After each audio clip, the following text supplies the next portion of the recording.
Okay, so now I want to kind of go into what experiments you would do to maybe characterize this whole idea of a fully developed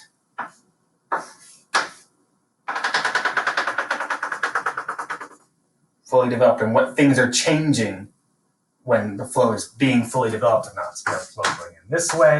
It looks like a plug flow at first, and then it changes. So if you measure pressure at these points along the way, so let's say I take a little pressure readers and I make little discrete measurements along the way. People notice that what happened is as it moved down, pressure had some curvature to it, so this is not a line. And then after a certain point,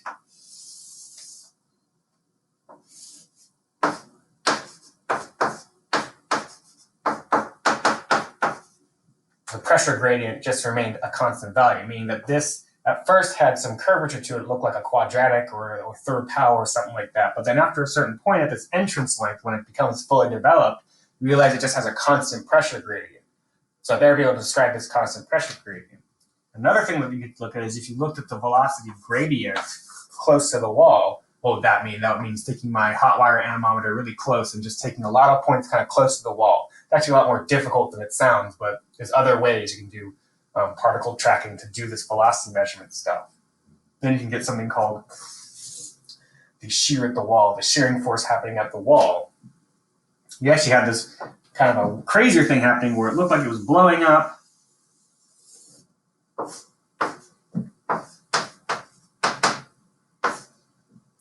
Right? So then at that entrance length, remember this length right here is this entrance length we're trying to quantify of a fluid entering an internal flow system.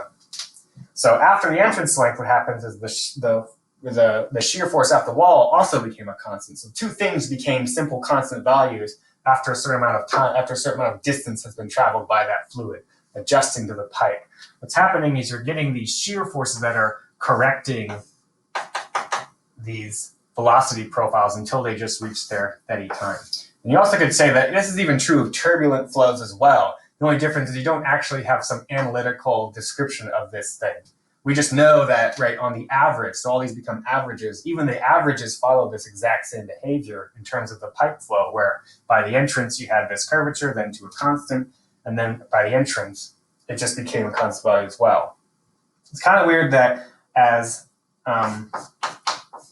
good to note, as you approach this exact entrance of the wall, the shearing force right there has to blow up to extremely large values because you're going from a plug flow to some amount of curvature. It has to be exactly zero.